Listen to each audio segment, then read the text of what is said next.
সুপ্রভাত আমার প্রিয় বন্ধুরা, সবাই কেমন আছো?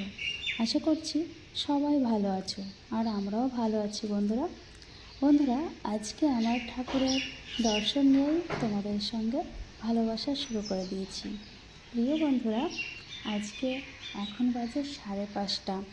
আজকে একটু দেরি করেই উঠেছি, কারণ জানি ঘুম থেকে উঠে আর এখন হাঁটতে যেতে পারছি না, যেহেতু বৃষ্টি হচ্ছে আর ঠান্ডা ঠান্ডা ওয়েদার, তো ঘুম তো আসবেই, তাই না?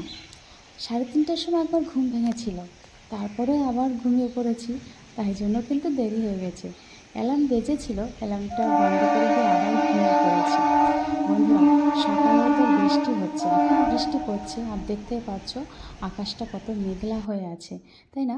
এখন কিন্তু এসি পাখা কিছুই চালাতে হচ্ছে না, জাস্ট ঠান্ডা ঠান্ডা ওয়েদার, কুলকুল, খুব ভালো লাগছে। তো সকালে ঘুম থেকে উঠে বেশ কিছু কাজ সেরে, দেখো বন্ধুরা, ছেলেকে ঘুম থেকে তোলার জন্য দোতলায় চলে এসেছি। আর ছেলে উঠেও গেছে, যেহেতু আজকে দেরি করে উঠিয়েছি, ওর আজকে সকালে পড়া ছিল না, মানে বাইরের টিউশন ছিল না, তাই ও একটু দেরি করেই উঠেছে। আর ঠান্ডা ঠান্ডা তো উঠতেই চায় না, কালকে ঘুমোতেও দেরি হয়ে গেছে, আমাদের ঘুমোতে ঘুমোতে অনেক সময় 12:30 1টা বেজে যায়। তো ওকে পড়তে বসিয়ে দিয়ে আমি, দেখো, ওর জন্য একটু খাবার বানিয়ে নিয়ে এসেছি, মানে ছাতু বানিয়ে নিয়ে এসেছি। আর এদিকে শাশুড়ি মা রান্না করবে, তাই আমি একটু গুছিয়েও দেওয়ার জন্য নিচে গেছি। তো ছেলেকে বলছি, বাবু তুমি পড়ো, তোমাকে ছাতু বানিয়ে দিচ্ছি, তুমি খাও, আর আমি একটু রান্নার কিছু গুছিয়ে দিয়ে আসি, তারপরে আবার আসছি। তো এই যে শাশুড়ি মা রান্না করবে, আজকে পটল ভাজি করবে, পটল আলু দিয়ে তোমার মাছ রান্না করবে। তারপরে আজকে আমরা সিদ্ধ দিয়েছি, সকালে সিদ্ধটাই খাওয়া হবে। তো শাশুড়ি মাকে গুছিয়ে দিয়ে এই যে উপরে আসছে, তো উপরে আসার পথে দেখছি শাশুড়ি মা ফুল তুলে নিয়ে এসছে। তো ফুলগুলো একটু এক ধাপ উপরে তুলে রাখলাম, যেহেতু 3তলার উপর নিয়ে যেতে হবে, তাই যতটা উপরে ওঠা যায় ততটা নিয়ে যাওয়াই ভালো। তো নিচের থেকে যখনই উপরে এসেছে, এসে দেখছি ছেলে বই পড়া রেখে ও প্রজেক্ট নিয়ে বসেছে। বলছে, মা আমার কিন্তু পরশুদিনই প্রজেক্ট জমা দিতে হবে। 3টে প্রজেক্ট দিয়েছি স্কুল থেকে। একটা হৃৎপিণ্ড, বিজ্ঞান থেকে হৃৎপিণ্ড বানাতে দিয়েছে, তারপর সরি, হৃৎপিণ্ড না, ওটা কিডনি। তারপরে ভূগোল থেকে একটা প্রজেক্ট বানাতে দিয়েছে। তারপর তোমার আরেকটা প্রজেক্ট দিয়েছে, সেটা হচ্ছে security system, laser security system, এগুলোই। তো ওগুলো নিয়ে আজকে ব্যস্ত হয়ে পড়েছে, বলছে আজকে স্কুলে যাব না, আর সকালে পড়াও নেই, সারাটা দিন এই নিয়েই থাকবো। তার মধ্যে বিকালে 2টো পড়া আছে। তো বন্ধুরা, তারপরে আমি সকালে রান্নাবান্না হলো, সবাইকে খাবার দাবার দিলাম। তারপরে ছেলের সকালে যেহেতু বৃষ্টি হয়েছে, ও সুইমিংয়ে যেতে পারেনি, তাই 11টার দিকে সুইমিংয়ে গেছে। আর সবাই যার যার মতো কাজে ব্যস্ত হয়ে গেছে, আর আমিও আমার কাজে ব্যস্ত হয়ে গেলাম। তো দেখছি আজকে একটু কাজটা কম আছে, তাই জন্য আমি রান্নাঘরটা আজকে পরিষ্কার করছি। দেখো বন্ধুরা, প্রতিদিন কিন্তু আমরা রান্নাঘর পরিষ্কার করি, রান্নার পরেই পরিষ্কার করা হয়, তাই না?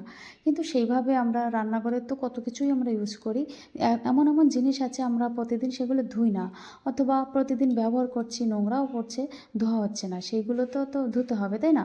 তাই মানে সপ্তাহে একদিন যদি আমরা এইভাবে রান্নাঘরটা পরিষ্কার করি, তাহলে কিন্তু রান্নাঘরটা বেশ চকচকে ঝকঝকে থাকে, সেই সঙ্গে জিনিসপত্র ভালো থাকে। আমি যে রান্নার যে মানে মশলার যে কৌটাগুলো থাকে, সেগুলো কিন্তু প্রতিদিন ধুই না, এই সপ্তাহে একদিন ধোয়া হয়। কীভাবে ধুই? আমি কসবাইটার সাবান নিয়ে এসে আমি কৌটার মুখটা ভালো করে আটকে নিই, তারপরে উপর সাইডটা সাবান কসবাইট দিয়ে ভালো করে মেজে, তারপরে একটা কাপড়, ভালো ন্যাকড়া কাপড় যেটা ভিজা ভেজা থাকে, সেটা দিয়ে একবার থেকে দুবার মুছলে একদম চকচকে পরিষ্কার। এভাবে আমি রান্নাঘরের কৌটাগুলো পরিষ্কার করি, সব মশলার কৌটা বলো, যে কোনো কৌটা, ঠিক আছে। আর যে থালা বাসনগুলো প্রতিদিন ব্যবহার করা হচ্ছে, সেগুলো তো ধোয়াই হচ্ছে, এইভাবে তো সব কিছুই পরিষ্কার পরিচ্ছন্ন থাকছে, তাই না? আর এই যে গ্যাস টেবিল, গ্যাস ওভেন, এখানে তো প্রতিদিনই সাবান কসবাইট দিয়ে পরিষ্কার করি। আর এইভাবে যদি করে থাকি না প্রতিদিন, তাহলে কিন্তু নোংরা একদমই থাকে না এবং পড়ে না।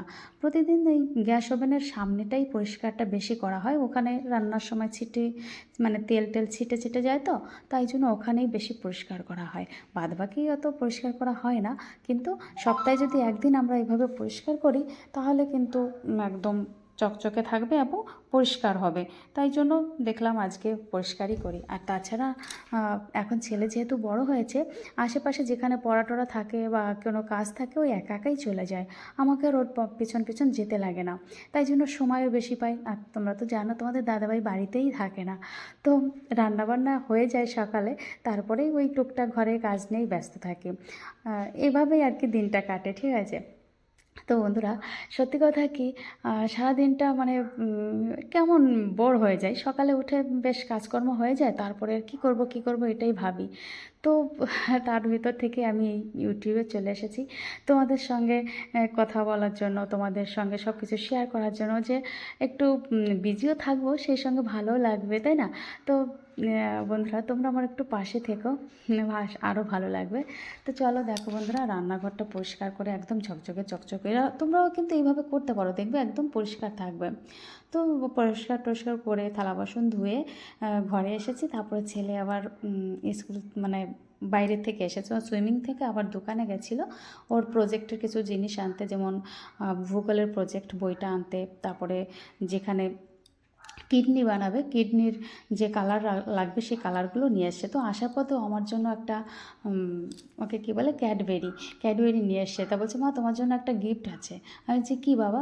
তো আমাকে দেখিয়ে বলে আমি অর্ধেক খেয়ে নিয়ে হচ্ছে, আচ্ছা ঠিক আছে। অর্ধেক খেয়ে আমাকে দিয়েছে, দেওয়ার পরে বলে কি, মা আমার জন্য একটু রেখো কিন্তু। বলছি ঠিক আছে। ব্যাস এইভাবে আর কি মা বেটার প্রতিদিন খুনসুটি চলে।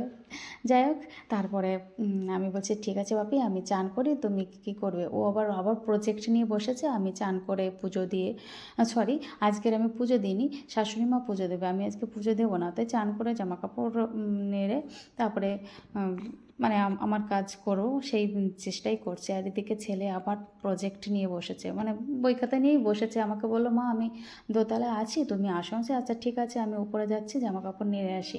তো উপরে এসে দেখছি বৃষ্টি হচ্ছে, সে সঙ্গে প্রচুর হাওয়া দিচ্ছে। জামা কাপড় নাড়বো না কি নাড়বো না সেটাই ভাবছি, কিন্তু দেখছি না, নেড়ে দিই, আর ক্লিপ দিয়ে আটকে দিলে হয়তো থাকবে। দেখো বন্ধুরা, প্রচুর হাওয়া দিচ্ছে, মানে আমি ভাবছি নাড়ছি আর যদি পড়ে যায়, কারণ ধোয়া জামা কাপড় এনে নাড়বো, আবার পড়ে গেলে আবার ধুতে হবে, খুবই বিরক্তকর লাগে, তাই না? তো এই যে জামা কাপড়গুলো তো নেড়ে দিচ্ছি, হাওয়া হচ্ছে, আর জলটা ঝরে গেলে আমি ঘরে নিয়ে যাব। তো দেখো বন্ধুরা, বৃষ্টি কিন্তু ঝিরিঝিরি পড়েই যাচ্ছে। ভালোই হয়েছে, যা ওয়েদার ছিল, কয়েকদিন প্রচুর গরম ছিল, গরম থেকে তো একটু রেহাই পেয়েছি, তাই না?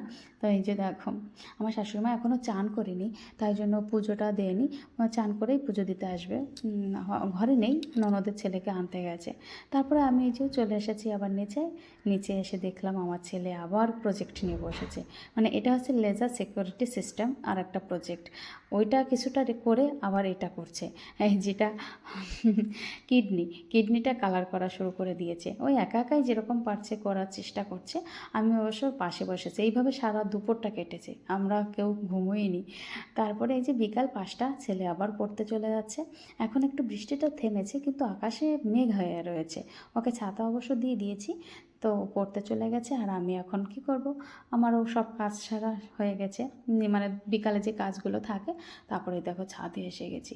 তো বৃষ্টি হচ্ছে না জন্য একটু বাইরে দিয়ে ছাদের উপর দিয়ে ঘুরে বেড়াচ্ছি, উপরে নিচে করছি। তো আকাশে কিন্তু ভালোই মেঘ আছে বন্ধুরা, বৃষ্টি মনে হচ্ছে এখনই পড়বে। এই দেখো ঝপঝপ করে বৃষ্টি পড়ছে। আমি আবার একদম উপরে ছাদে গিয়েছি, টবে শাক হয়েছে, তাই একটা শাক তুলতে, ডাঁটা শাক। তো ডাঁটা শাকটা কি বলবো বন্ধুরা, তুলছি এমন সময় ঝপঝপ করে বৃষ্টি পড়েছে, না তুলে নিয়ে আসতে পারছে না রেখে আসতে পারছে, তুলতে হবে কালকে সকালের জন্য, এটা তুলে রাখবো। তারপরে তাও তুলেছি, তুলে আর কি বৃষ্টিতে অর্ধেকটাই প্রায় আমি ভিজেই গেছি। মানে এত জোর মতো বৃষ্টি চলে এসেছিলো, ঠিক আছে। দেখো বন্ধুরা, কত বড় একটা ডাঁটা, ওই গোড়াসহ তুলতে যেয়ে হচ্ছে আমার এত সময় লেগেছে, ও তুলতেই পারছি না। তারপরে কেটে তুলেছি, তাও পুরো গুঁড়োটা তুলে নিয়ে এসেছি। অনেক বড় একটা ডাঁটা, হয়তো ক্যামেরায় ছোট লাগছে, কিন্তু ডাঁটাটা বেশ বড়, অনেক বড় এবং অনেক মোটা ছিল। তো আর তারপরে দেখো বন্ধুরা, সন্ধ্যা লেগে গেছে। আসলে কি বলতো, ক্যামেরায় মনে হচ্ছে অন্ধকার হয়নি, কিন্তু অন্ধকার হয়ে গেছে, মানে আবছা ঝাপসা দেখা যাচ্ছে দেখো বন্ধুরা। আর আকাশটা না কালো মেঘে ঢেকে যাচ্ছে, মানে সন্ধ্যা হচ্ছে রাত হচ্ছে আর মনে হচ্ছে বেশি কালো মেঘে ঢেকে যাচ্ছে, বৃষ্টিটা বেশি হবে। তো শাশুড়িমা পুজো দিচ্ছে আর ছেলেও এসে গেছে, তাই জন্য আমি নিচে এসে গেছি। তো ছেলে বলছে মা আমি আজকে একটু দুধ চা খাবো। আমরা অবশ্য দুধ চা খাই না ঘরেতে, লিকার চাই করা হয়, আমি তো চাই খাই না, ওদের জন্য করে দিই। তো আজকে যেহেতু দুধ চা খেতে চেয়েছে তাই একটু দুধ চা বানাচ্ছি। আমি শাশুড়ি আর ছেলে ঘরেতে আছি তাই 3 কাপই চা বানাচ্ছি, তো 3জনে খাবো জন্য। তো ছেলেকে আবার 8টা থেকে পড়াতে আসবে, তো বলছে মা আমাকে একটু চা বানিয়ে দাও। 7টা নাগাদ বাড়িতে এসে গেছে, 1 ঘন্টা একটু রেস্ট নেবে। তো এই যে চা বিস্কিট বানিয়ে দিয়েছি। চা বিস্কিট খাওয়ার পরেই বলে কি যে মা আমি ভাত খাবো। এখন ওর পড়তে পড়তে পড়ে উঠতে আবার সেই 10টা 10:30টা বেজে যাবে। তো দেখলাম ঠিক আছে তাহলে খাবারও দিয়ে দিই। তাই ও আবার বলছে ডিম দিয়ে ভাত ভাজা করতে হবে। তো কী করব, তাই করে দিয়েছি। তো ডিম দিয়ে ভাত ভাজাটা খেয়ে তারপরে আবার ও মানে স্যার এসে গেছিলো, তাই করতে করতে স্যার আজকে একটু তাড়াতাড়ি এসেছে। যেহেতু 8টায় আসার কথা সেখানে তোমার 8:45টায় চলে এসেছে। ওই জন্য খেয়েই উঠেই আবার পড়তে বসে গেছে। আর ও পড়তে বসে গেলে তারপরে আমরা আবার রাতের খাবার তৈরি করার জন্য চেষ্টা করছিলাম। তো বন্ধুরা আজকের ভিডিওটি তোমাদের কেমন লাগছে অবশ্যই কমেন্ট করে জানিও বন্ধুরা। ভালোবাসা, ভালো থাকবে সবাই। আর দেখা হচ্ছে পরবর্তী ব্লগে, ততক্ষণে সবাই ভালো থেকো। দেখো বন্ধুরা রাত্রে কিন্তু করেছিলাম রুটি আর সুজি, আর খাবার মানে ভাত আর সবজি ছিল, সেগুলো শ্বশুরমশাই খাবে আর আমরা এই রুটি সুজি খাবো। তো বন্ধুরা দেখো এখন বাজে রাত 12:30, আর ঘুমিয়েও পড়বো। ঘুম পেয়ে গেছে, ভীষণ ঘুম পেয়ে গেছে, যেহেতু দুপুরে আজকে ঘুমোইনি। তাহলে দেখা হচ্ছে আবারও, সবাই ভালো থেকো, টাটা, গুড নাইট।